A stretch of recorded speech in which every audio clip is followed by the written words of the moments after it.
na ba? Nakapag-relax ka na ba?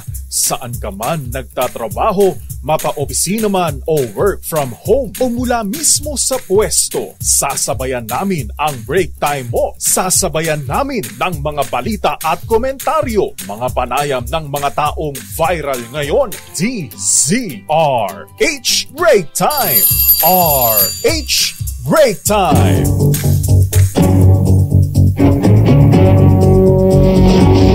Magandang hapon ho, Luzon, Visayas, Mindanao sa programang Break Time. Ngayon pong, thank God it's Friday. Inyong pong lingkod mga kaibigan, si Ray Sibayan. Sa ngalan po ni na Lakay Mayor Deo Macalma at Miss Thea Pecho Corpus. RH Break Time! Sa ating pong headlines, dalawang LPA low pressure area na nasa loob ng Philippine Area of Responsibility o PAR abay bantay sarado ho ng pag-asa, posibleng mabuo bilang mga bagyo. RH Break Time! Presyo ng petrolyo nakaambang magdagdag bawas sa susunod na linggo. RH Break Time! Presyo naman ng bangus sa ilang palengke sa NCR tumaas ng 10 piso bawat kilo. RH Break Time! Full alert status itatas daw po ng NCRPO sa araw ho ng linggo, July 21 para sa SONA. 23,000 pulis sinimulan ng i-deploy. RH Break Time! Speech sa SONA ni Pangulong BBM, abay tapos na raw pero kailangan pa ng fine-tuning. RH Break Time! Deklarasyon kontra operasyon ng illegal pogo. Nais marinig sa SONA ni Pangulong BBM sa Lunes. RH Break Time! Patod sa daw po ni suspended Mayor Alice Go sa social media. Binanatan ng isang senador. RH Break Time! Call center agent kulong sa rape at extortion sa isang estudyante. RH Break Time! Illegal aliens na Chinese nationals agaran daw ipapadeport ayon po kay NBI Director Santiago. RH Break Time! Naku, ang lakas naman nito. Magnitude 7.4 na lindol. Abay yumanig sa bansang Chile. RH Break Time!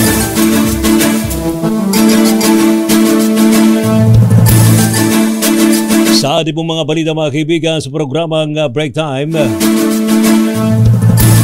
bantay sarado ho ng pag-asang dalawang low pressure area LPA na posibleng maging bagyo.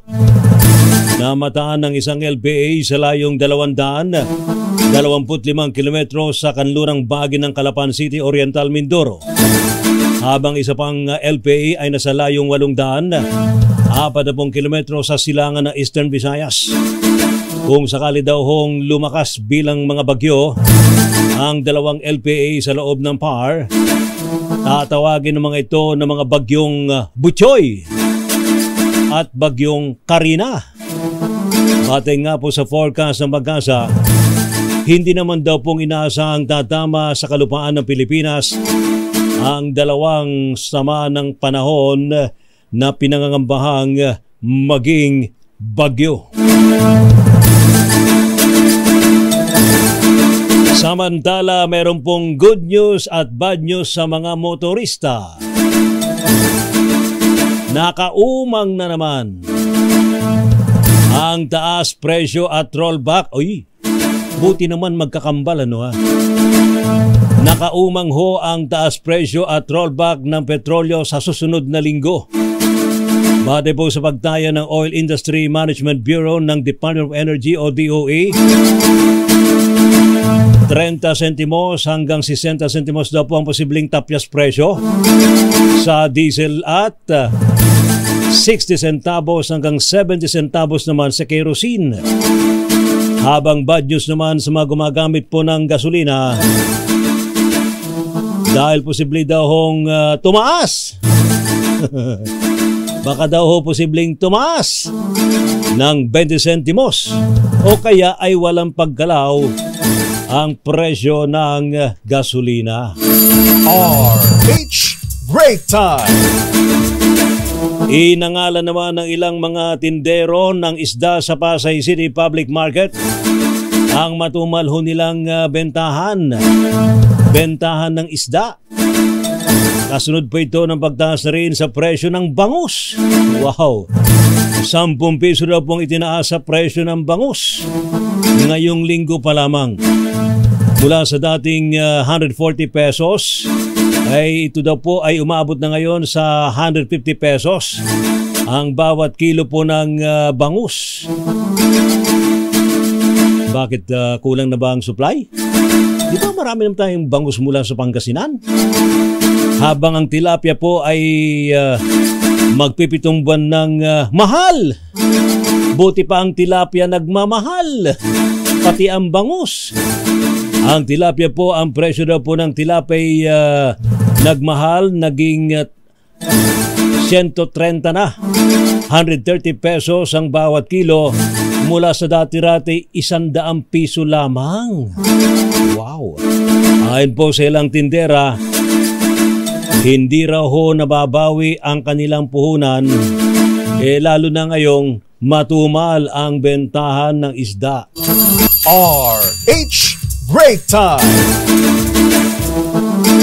Kaugnay po ng SONA ni Pangulong Ferdinand Marcos Jr. sa Lunes, itataas daw po sa full alert status ang National Capital Region o NCRPO, National Capital Region Police Office, simula sa araw ng Linggo, July 21 hanggang sa mismong araw mismo na ikatlong SONA ni Pangulong BBM sa July 22.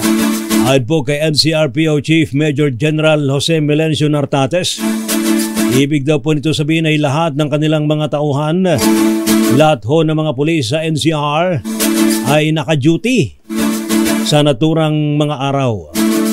Tinagpa ni Nartates na 23 mga pulis, 23,000 mga pulis ang magbabantay para sa seguridad ng SONA sa batasan pambansa at iba pang bahagi ng Metro Manila. Mula sa kabuang deployment, sinabi ni Nartates na 8,000 daw po ang talagang nakatoka na magbantay sa paligid mismo ng Batasan Pambansa Complex, sa kahabaan po ng Commonwealth Avenue at maging sa IBP Road sa Quezon City. RH Break Time! Sinimulan na nga pong i-deploy ngayong araw ng Biyernes ang libo-libong pulis na magbabantay sa seguridad sa ikatlong SONA ni Pangulong BBM sa Lunes. Ang send-off ceremony ginanap sa Camp Karingal sa Quezon City para matiyak ang todong seguridad sa SONA. Pinangunahan ito mismo ni na NCRPO Director Police Major General Melencio Nartates Jr. at Quezon City Police District Director Police Brigadier General Red Maranan. Sa naturang seremonya, ipinakita daw po na iba't ibang unit sa 4 na distrito ng NCRPO, kinatawa ng MMDA at mga force multiplier. Kabilang din po sa mga logistical equipment na gagamitin ng Quezon City Police at ng kabuuan po ng PNP ay ang anti-drone gun. Abay, gagamitan pala ng baril ang mga drone. Pero I think ang ilalabas dito, electromagnetic pulse o EMP. Para ma-deactivate ang drone. Ito nga po, yun daw pong anti-drone gun magdi-disable ng mga lumilipad ng mga drone sa hindi otorisadong pagkapalipad ng drone sa paligid mismo ng Batasan Pambansa Complex and nearby areas. Yun. Di wag na magpalipad. Wag na matigas ang ulo ng mga nagbablog dyan na gumagamit ng drone. Dahil nga po sa dineklara na po ng PNP na no-fly zone ang paligid ng Batasan Pambansa Complex. RH Break Time! Abay, kumusta na kaya ang Pangulong Ferdinand Marcos Jr.? Handang-handa na ba ang Pangulo sa kanyang talumpati sa Lunes? Ang sabi ho sa report mula sa Malacanang, tapos na raw po ang talumpati speech ni Pangulong Ferdinand Marcos Jr. Ibig sabihin ay natapos ng sulatin. Yun. Para po sa ikatlong sona ni Pangulong BBM sa Lunes. Pero ayon po sa Pangulo, nagpapatuloy pa rin daw po ang kanyang paghahanda tungkol dito. Anya fine-tuning na lamang daw po ang ginagawa at ayusin nila lahat bukas hanggang sa araw po ng Linggo para matiyak ang kahandaan sa SONA sa Lunes, July 22.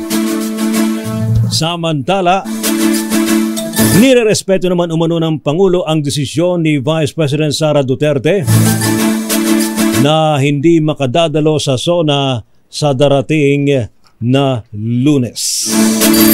RH Break Time! Okay, sambay pa rin po sa iba pang mga balita mga kaibigan sa Break Time. Minus po sina Lakay Mayor Deo Macalmat si Misteya Pecho Corpus. Ano pa rin pong lingkod mga kaibigan si Ray Sibayan para sa DZRH. Una sa Pilipinas, una sa Pilipino. Pilipinas ang oras alas 4:21 ng hapon. RH Break Time!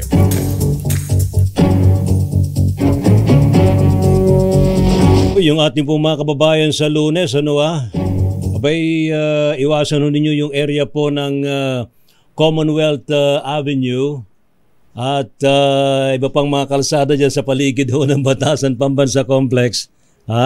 Ayan. Dahil po sa meron pong SONA, so inaasahan po ang matinding traffic pag dyan po ang buo sa mga sakyan. Para maiwasan po aberya at yung lalo ng mga papasok sa kanilang mga trabaho sa Lunes, Para po sa SONA ni Pangulong Ferdinand Marcos Jr.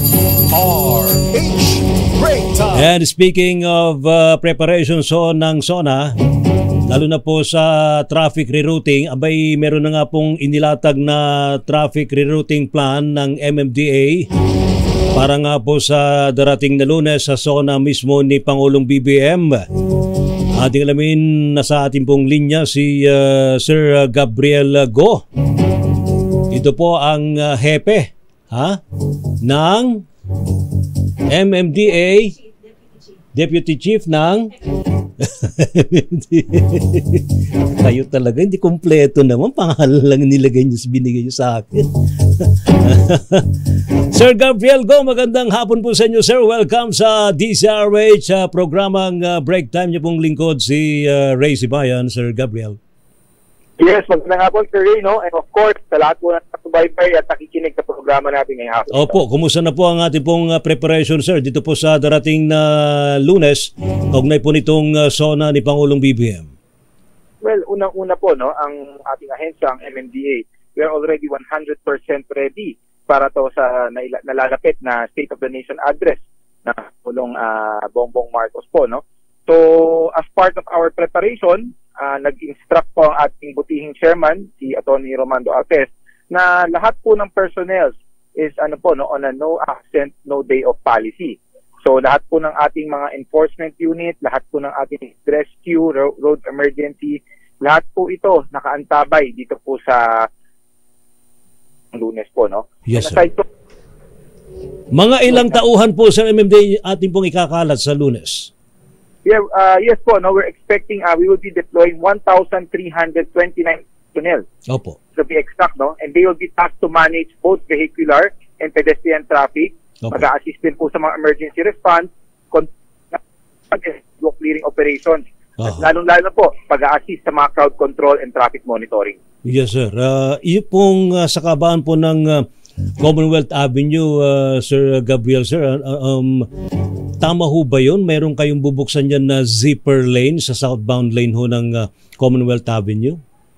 Yes, tama po kayo dyan, no? Yung kahabaan ng Commonwealth Avenue southbound, magkakaroon po tayo ng zipper lane. So, yung zipper lane or counterflow, dyan po sa southbound portions of Commonwealth Avenue para magkapag-giveaway po ito sa mga sasakyan ng gobyerno or mga official government vehicles and officials ng gobyerno at mga guests po na pupunta dyan sa Batasang Pambansa Complex natin. Mga anong oras po ito ipatutupad, Sir Gabriel?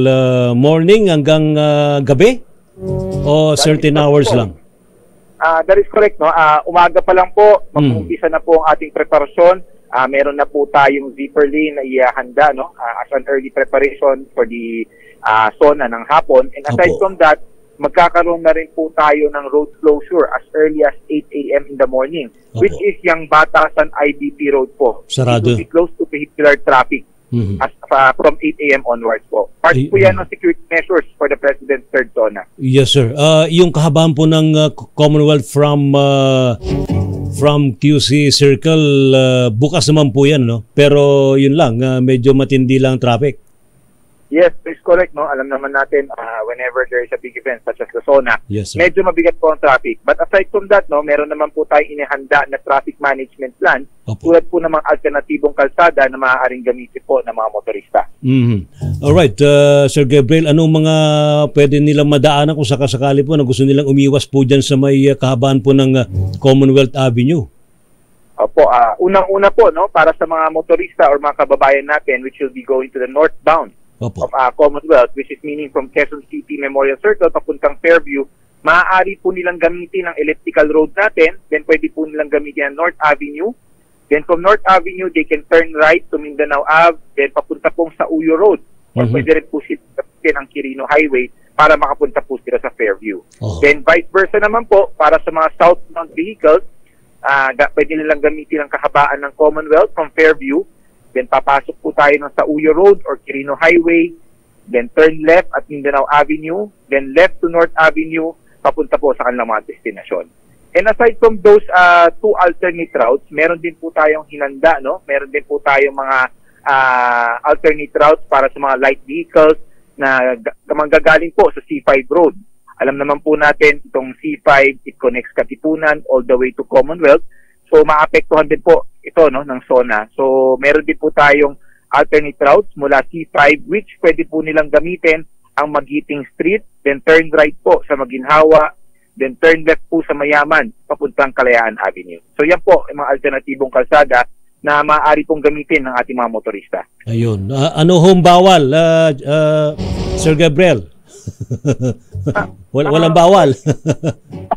Well, ang ano naman natin, no, when it comes to the preparation of the State of the Nation Address, meron naman po tayong katuwang dyan, which is the Task Force SONA 2024, which includes, of course, ang buong kapulisan ng Pilipinas. Andyan din po ang local government ng Quezon City, ang BFP, at lahat po ng ahensya when it comes to enforcement, magtutulong-tulong po yan. So, kapihan po ng, let's say, kung meron po mga aberya, meron mga untoward incident, well prepared naman po tayo sa mga mangyayari. Yes, sir. Siguro naman, kasama na rin sa deployment yung ating mga first responders, kung sakasakali may mga aksidente at iba pang mga aberya, po? Yes, that is correct, sir. No? Actually, nakadeploy po ang ating mga ambulansya, ating mga tow truck, just in case lang po. Meron pa rin po mga makukulit o matitigas ang ulo na paparada dyan po sa mga pagpabawal. So, ang ating tow truck, nakaready po ang ating mobile patrol unit, motorcycle unit, and even ang mga flood mitigation equipment po natin, naka-ready po yan. Naalala ko tuloy, binabagit ko kanina, Sir Gabriel, kung anong bawal. Bawal sa mga personal MMDA ang mag-day off. Tama, bawal po mag-day off. Wala ring absent. Yes, bawal mag-day off, bawal mag-absent. Dahil alam naman po natin, ang SONA is a very important event, no? Yes, sir. Lalo na po when it comes to the raising up the issues, the different mga magandang nagawa ng itong administrasyon. So, it's a very important event po yan. So, lahat po tayo dapat magtulong-tulungan to ensure the safety ng atong event na idagaos po. Pero kung tayo magde-deploy dyan ng mga tauhan sa area ho ng Commonwealth, Sir Gabriel, hindi naman aalisin yung deployment sa iba pang mga lugar, po? Lalo po sa EDSA at iba pang mga main thoroughfares.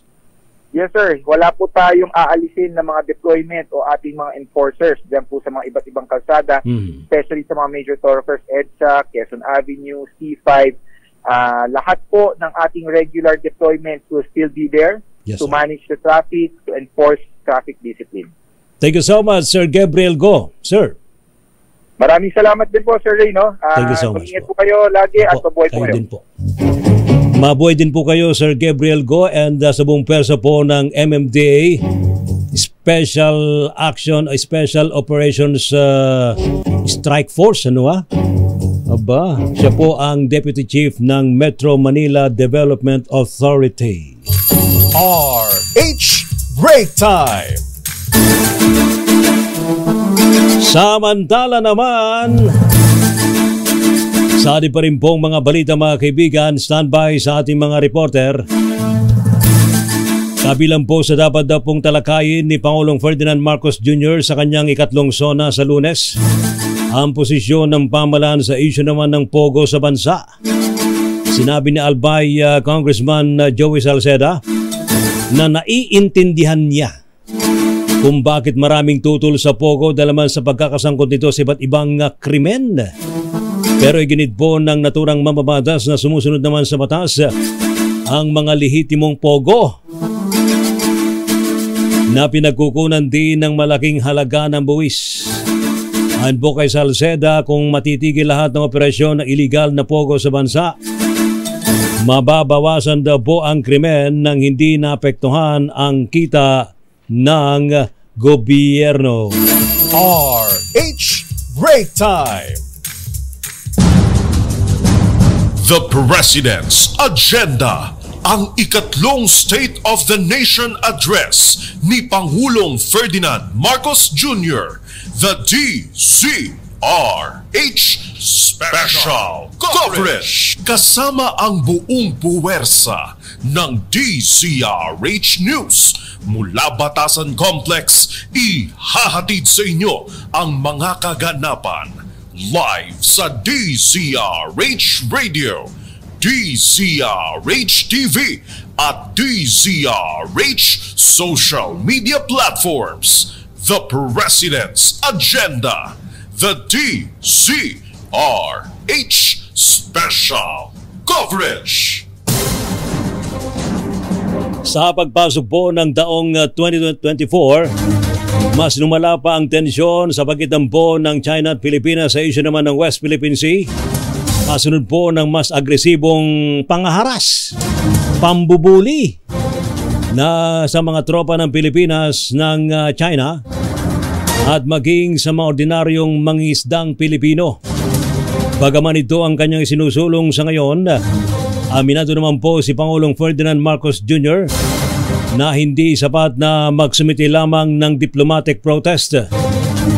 Sa ikatlong SONA ho ni Pangulong BBM, nakatutok daw po ang bansa sa kung ano ang magiging konkretong akbang ng Pangulo para matugunan ang issue dyan po sa West Philippine Sea. Adi pong pakinggan ng DZRH SONA 2024 Special Report ni RH52 Edniel Parosa. Edniel. Alam niyo bang kahit isang beses, hindi pa nababanggit sa kahit anong State of the Nation Address na Pangulong Bongbong Marcos ang mga katagang West Philippine Sea? Ito'y kahit papito sa bawat 10 Pilipinong umuudyok sa pamalaang gawing prioridad ang pag-aksyon at pagprotekta sa teritoryo batay sa tugon ng masa-survey ng OCTA ngayong unang bahagi ng taon. Sa pagpasok ng 2024, formal nang inilipat ng bansa ang tutok nito sa pagdepensa sa hanggaran na Exclusive Economic Zone sa bisa ng Comprehensive Archipelagic Defense Concept. Sunod-sunod din ang nakapanlulumong insidente sa dagat, sangkot man ang mga sundalo, mga tauhan ng Coast Guard o mga naghahanap buhay ng mangingisda, gaya ay naranasan ng inyong lingkod patungong Baho de Masinloc. Marso nang subukan ng Armed Forces of the Philippines na ianunsyo ang sinasagawang rotation and resupply mission sa iyong insyon. Pero nagdulot lamang ito ng karagdagang harassment mula China Coast Guard at Maritime Militia, gaya ng pagharang sa mga may sakit na sundalo at ang pinakamalalang insidente sa kasalukuyan kung saan isang Pilipino ang naputulan ng daliri nitong Hunyo 17. Aminado si PBBM na kailangang may gawin ng Pilipinas ng higit pa sa pagsusumiti ng diplomatic protest. Ayon kay AFP Chief of Staff General Romeo Brawner Jr., nagsumiti na ang sadatahang lakas ng bagong bersyon ng Territorial Defense Strategy. Pero sa kabila ng utos ni Marcos Jr. na pahupain ng tensyon, ibinunyag ni Brawner na sinusubukan na rin pasukin ng China ang mga sektor ng bansa gaya ng paggamit sa mga illegal na pogo. Kasama po dito yung education sector, business, even the media, local government units. Maliban sa direktang pagtutok sa kalaban, naging hamon din sa usapin ng teritoryo ang salpukan ng ilang personalidad at institusyon sa loob mismo ng bansa. Kabilang dyan ang pagdawit ng Chinese Embassy kay dating Western Command Chief Vice Admiral Alberto Carlos bilang nasa likod ng umunoy Gentleman's Agreement kaugnay ng RORE missions. Pagtapos ng June 17 incident, iminungkahi naman ng National Maritime Council na regular nang ianunsyo ang RORE, bagay na tinabla ni Defense Secretary Gilbert Chodoro. The President has reiterated that we will not publish schedules of any RORE. Sa ngayon, iniangkla na ng CCG sa Escoda Shoal ang barko nitong kung tawagin ay The Monster, ang pinakamalaking Coast Guard ship sa buong mundo.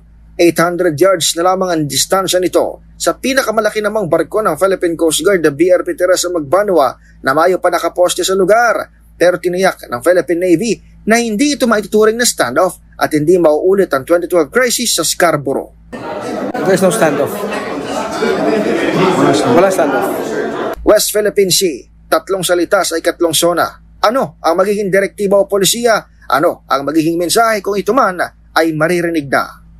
Para sa Zona 2024, ito si Edniel Parrosa, nag-uulat para sa DZRH. Una sa Pilipinas, una sa Pilipino. Thank you. Maraming salamat, Daniel Parosa, sa iyong special report tungkol sa Zona RH Break Time. Naku, sandali lang ho. Flash Report.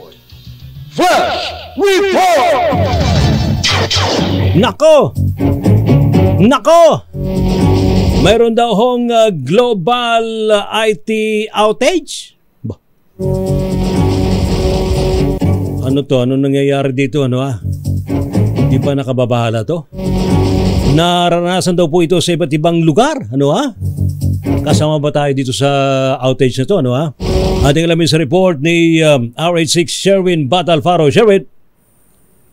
Ray, sa kasalukuyan ay dumaranas ng major setback sa larangan ng internet o ng IT ang napakaraming industriya sa buong mundo, kabilang na ang aviation, ang mga broadcast corporation, mga ospital, bangko at maging mga convenience store sa hindi lamang sa Amerika kundi maging sa Europa at maging sa pinakamalaking airport sa buong mundo, ang Delhi Airport, na ngayon ay nagmamanual operation dahil walang electronic terminal ang available para sa pag-check-in ng mga pasahero dahil nga sa problema sa internet.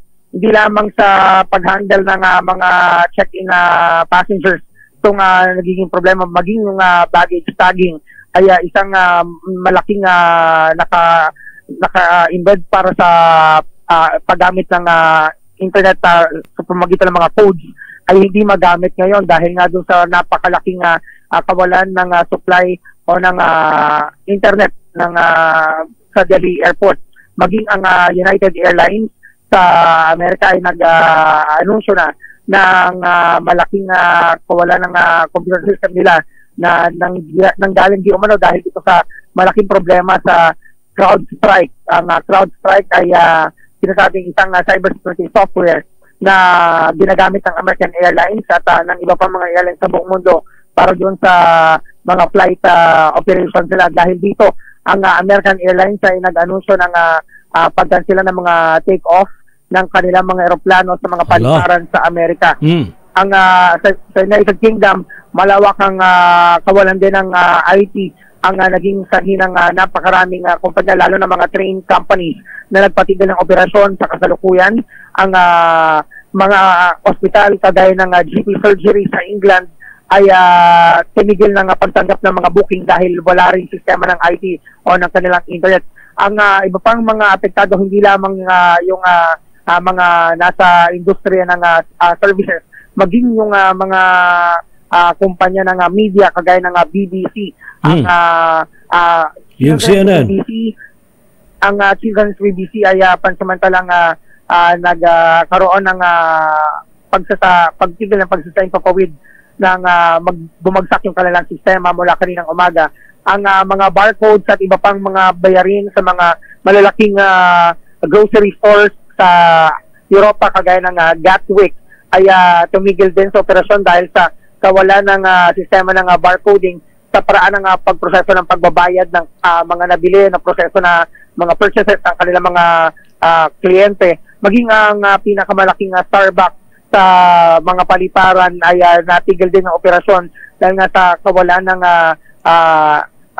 e-payment na proseso. Nabanggit ba, Sherwin, anong dahilan kung bakit na-disable itong mga online nila sa internet? Wala pang malinaw na dahilan na sinasabi dito kung ano yung naging sanhi ng pagbagsak nitong CrowdStrike cybersecurity software. At ang sinasabi ng Microsoft lamang ay gumagawa na sila ng mitigating action para nga matugunan itong malaking kawalan ng source ng internet sa buong mundo. Maging ang Cebu Pacific ay nag-anunsyo na rin dito sa kanilang mga check-in counters na pansamantala makakaranas ng kawalan ng technical issue dahil din sa kanilang technology provider na CrowdStrike na siyang ginagamit din nila para sa pagproseso ng mga pag-check-in ng kanilang mga pasahero. Dahilan sa mano-mano na paggamit na lamang ng mga check-in counters ng mga pasahero at pagtatag doon sa mga bagay ng kanilang mga pasahero at umaasa na magiging mabilis yung proseso sa mga susunod na oras. Pero habang nangyayari ito ay humihingi sila ng paumanhin sa kanilang mga pasahero, lalo na yung mga naapektuhan nga nitong kawalan ng serbisyo ng internet. Una pa lamang itong Cebu Pacific na nag-abiso dahil kanina kausap natin ng Civil Aviation Authority of the Philippines kung meron itong epekto sa aviation industry sa Pilipinas. Ang sabi ng CAAP, sa kasalukuyan wala pang nagre-report, sumalit unang nag-report na naapektuhan ng sistema ang Cebu Pacific dahil nga sa issue nitong kawalan ng internet sa kasalukuyan. So, anong nangyayari? Tuloy na nagde-develop itong alamin mo nga, Sherwin, ano bang dahilan? Mukhang malawakan nga itong outage nito sa internet, ha? At maging yung mga nag-access sa kanilang mga payments, lalo na sa mga ATM transactions, ay nagkakaroon ng error screen dahil nga dun sa kagaya sa Hong Kong, yung ilan sa mga nag-withdraw ay nakaranas na ng error screen sa kanilang pag-withdraw at walang transaction na nangyayari sa mga ATM machines sa Hong Kong. So ito'y global na sinasabi ngayon na Ray at patuloy na nagre-report yung iba't ibang mga kumpanya. Ang Sky News ay katatapos lamang na maibalik mag-resume yung kanilang broadcast doon sa Amerika matapos na humanap ng mitigating measures para maibsan. Ang airport sa Japan at sa India ay nag-anunsyo na sila affected nitong kawalan ng internet, lalo na sa Tokyo, isa sa pinaka-busy na paliparan sa Japan. At ang mga airlines kagaya ng Jetstar, Jeju Air, Qantas, Hong Kong Express at Spring Japan ay nakakaranas din ng kawalan ng serbisyo sa internet dahil sa naging dahilan ng mahirap na proseso ng pag-check-in ng kanilang mga pasahero sa kasalukuyan. So far, yan yung latest pa lamang na magbabalik pa tayo sa iba pa mga updates. Kaugnay nga dito sa global IT outage na nararanasan ng napakaraming kumpanya sa buong mundo ngayong mga oras na ito. Yan ang DZRH News, RH6, Sherwin Bata Alfaro, DZRH, una sa Pilipinas, una sa Pilipinas. Maraming salamat, Sherwin Alfaro. Anong nangyayari, Lord? Flash Report. Flash Report! RH Break Time. Standby sa ating mga reporter mula sa Malacanang, sa Senado. Kumusta kaya dyan, ha? Baka online pa ba kayo? Yung mga yan ang hindi maganda kapag puro online na, ha? Kapag tinamaan ng problema, yun na, nagkakaproblema. Standby din sa kamera sa Maynila si Boy Noche Cacas. Maging sa ating Sports and Showbiz Pilipinas, ang oras alas 4:49 ng hapon. RH Break Time. Sabi ni Bien Natividad, na nakatutok sa YouTube channel ng DZRH News Television, Magsaysay Company din walang internet. Ba? Anong nangyayari? Ito na, mga report ho. Atin pong alamin ng mga report desisyon ni Vice President Sara na wag nang tumanggap na anumang posisyon sa gabinete, okay lang daw ho kay Pangulong BBM. Ibalik mo nga yan, RH14, Let Narciso, Miss Let. Ray, iginagalang ni Pangulong Ferdinand Marcos Jr. ang pasya ni Vice President Sara Duterte na huwag nang tumanggap ng anumang cabinet position. Sa panayam sa Apayao, maiksi ang naging tugon ng Pangulo sa tanong tungkol sa naunang pahayag ng Vice Presidente. Okay daw sa kanya kung ito ang posisyon ni VP Sara. Matatanda ang sinabi ni VP Sara na wala itong balak na humawak ng ibang pwesto sa gabinete matapos magbitiw bilang kalihim ng Department of Education. Isang buwan na ang nakalipas nang magbitiw sa pwesto si Duterte bilang DepEd Secretary na hanggang ngayon ay hindi malinaw ang dahilan. Kahapon ay formal nang inilipat kay Senator Sani Angara ang liderato ng DepEd. Ito si Let Narciso para sa DZRH. Una sa Pilipinas, una sa Pilipino. Thank you. Maraming salamat, Let. Samantala naman, yun na pong pahayag naman ni Mayora Alice Guo na sasagutin daw ang kaso sa proper forum. Abay, gas-gas na!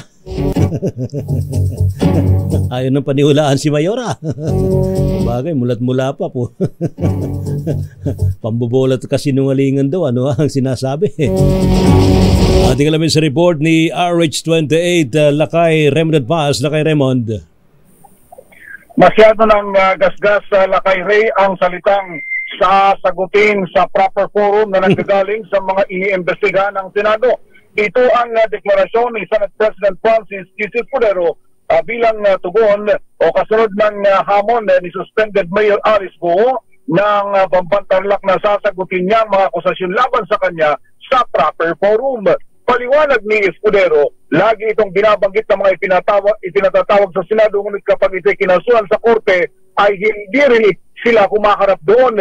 Pinagsabihan ng alkalde na wala sa kanyang kapangyarihan na magrita kung saan ang tamang forum na maaari siyang kumarap dahil may inilabas na warrant of arrest ang Senado dapat niyang tugunan.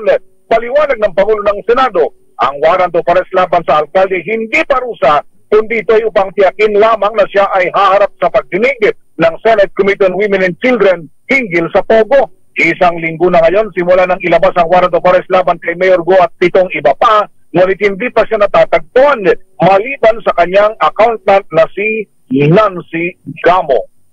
Ito si RH28 Raymond Advance, nagulat para sa DZRH. Una sa Pilipinas, una sa Pilipino. RH Break Time. Maraming salamat Lakay Raymond. Samantala naman ilang online influencers nagagamit para daw makahikayat ng mga manlalaro sa mga illegal na online casino. Ibalita mo nga yan, RH12, Milky Rigunan. Milky. Ray, malaking hamon sa Philippine Amusement and Gaming Corporation na bantayan at ipasara ang mga naglipa ng illegal online gambling sa joint hearing ng Kamara sa mga POGO-related crimes. Sinabi ni Attorney Jessa Fernandez, PAGCOR Vice President for Offshore and Gaming Licensing Department, nagagamit ang mga social media influencers para makikayat ng mga manlalaro sa illegal online casino. Dahil dito, inaatasan ng Kamara si Fernandez na isumite ang listahan ng mga influencer na nagamit sa pagpopromote ng mga illegal online casinos para masilip din ng Bureau of Internal Revenue. Ayon kay Fernandez, may ilang illegal online gambling sites ang gumagamit ng pekeng logo ng PAGCOR para palabasing lehitimo ang kanilang operasyon. Babala ni Fernandez, walang proteksyon na maibibigay ang mga illegal online casino sa mga parokyano nito bukod sa pagiging accessible sa mga kabataan. Mula 2022, sa 7,000 illegal online casino website na naisumbong sa National Telecommunications Commission maging sa Department of Information and Communications Technology, nasa 5,000 na ang naipapasara ng PAGCOR. Ako si Milky Rigunan, nagulat para sa DZRH, una sa Pilipinas, una sa Pilipino. RH Break Time. Maraming salamat, Milky. Samantala naman, hustisya daw po sa security guard na nasugatan sa ulo matapos hampasin ng mga rallyista. Wala. Tiniyak ho ng DOJ. Ibalita mo yan, RH29 na Boy Gonzales. Boy. Ray, tiniyak niyang Justice Department na bibigyan justisya ang gwardiya o security guard na nagtamo ng sugat sa ulo makarang atakein kahapon ng mga nagsagawa ng kilos protesta sa mismong tanggapan ng DOJ. Ayon kay Justice Secretary Boying Remulla, all out ang gagawin suporta ng kagawaran sa biktima at sa kanilang pamilya hanggang sa makamit nito ang justisya. Ayon sa kalib, bagamat inirerespeto ng Estado ang karapatan ng bawat isa na magsagawa ng mapayapang pagtipon na hindi nito dapat tapakan ang karapatan naman ng kapwa-tao. Hinikayat naman ni DOJ spokesperson na Assistant Secretary Mico Calabano ang mga relista na iwasan ang kultura ng pagiging galit at parahat kapag nagsasagawa ng mga pagkilos at salip ay pag-usapan nito sa mapayapang paraan.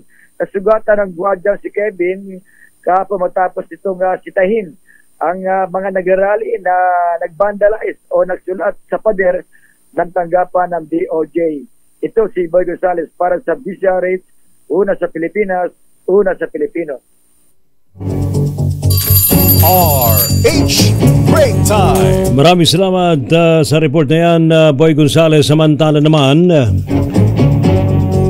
6 na bahay abay nasunog. Nilamon daw po ng apoy sa may Talon 4, Las Piñas. Meron bang nasugatan na Noche Kakas? Noche! Lakay Ray, nilamon ng apoy ang 6 na bahay sa Christ daking subdivision na barangay Talon 4 sa lungsod ng Las Piñas. Ayon kay Talon 4 Chairman Jerry o Barangay Chairman Jerry Sanga, 6 na pamilya ang nasunugan at kinakalinga ngayon samantala sa kanilang covered court. Ayon pa kay Sangga, nag-overheat na electric fan ang inisyal na natanggap nilang report. Agad naman naapula 2:20 kanina ang sunog na nagsimula 1:25 na itala sa unang alarma at wala namang nasaktan o nasugatan sa fire incident. Yan ang follow-up report, RH27, Noche Kakas, DZRH. Una sa Pilipinas, una sa Pilipino. RH Break Time. Maraming salamat, Noche Kakas. Standby sa ating sports. Nasa higit daw po sa may 300 katao o yung pong may mga kapansanan, 300 persons with disabilities o PWDs ang nabigyan ng food assistance mula sa DSWD Central Luzon ito pong Huwebes. Sa pamagitan po ng tanggapan mismo ni Senador Lito Lapid, tumanggap ang bawat benepisyaryo ng tig 3,000 piso dyan po sa may barangay Santa Cruz, Lubao, Pampanga. Nagpasalamat naman sa Senador ang mga PWD sa napapanahong ayuda para sa kanila. Mainit din ang pagtanggap kay Lapid na Lubao Mayor Esme Pineda, Vice Mayor J. Montemayor at Sangguniang Bayan Member Paule De Leon.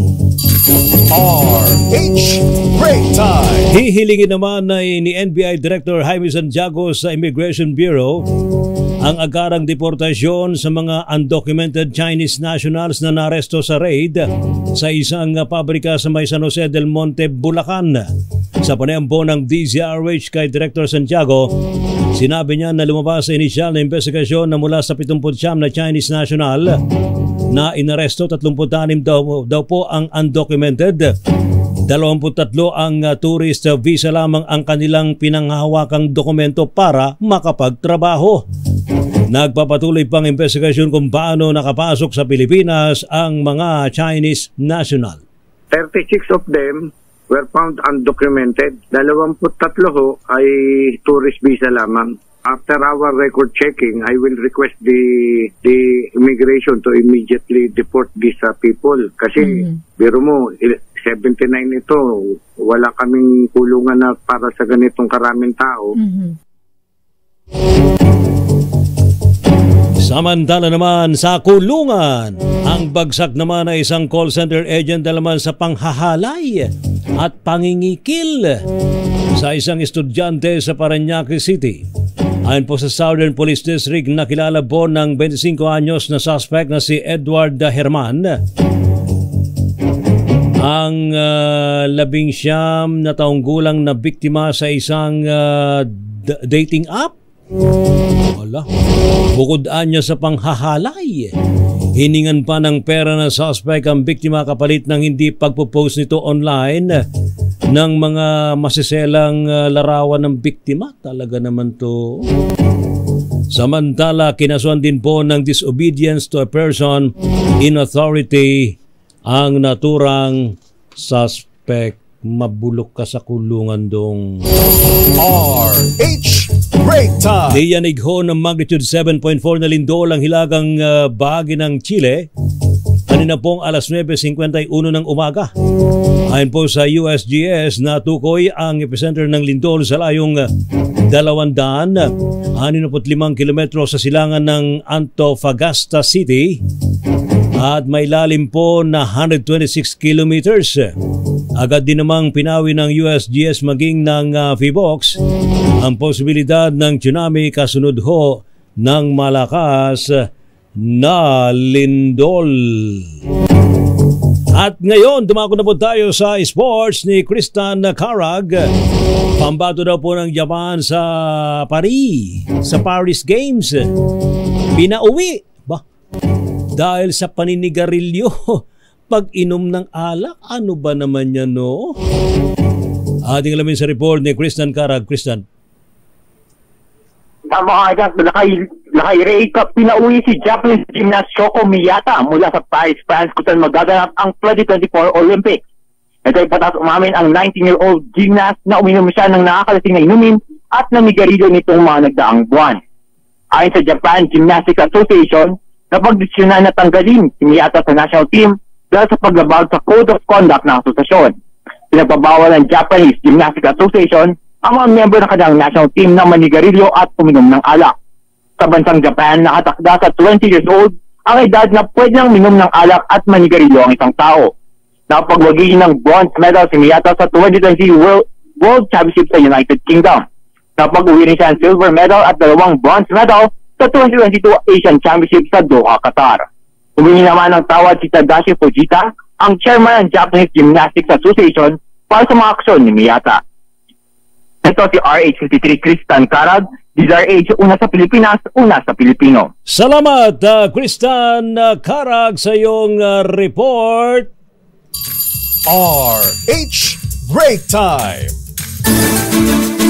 Hoy! Habay na tayo. Walang showbiz ngayon. Si Miss Alia Ikatlo IV. Hoy, magandang hapon muna kina Sir Els Bartolome and kay dating PNP Chief General Nick Bartolome. Salat pa rin po na mga tumutupo sa ating balitaan sa programang Break Time. Minus po sinala kay Mayor Deo Macalma at Miss Thea Pecho Corpus. Anyo pa rin pong lingkod mga kaibigan, si Ray Sibayan para sa DZRH.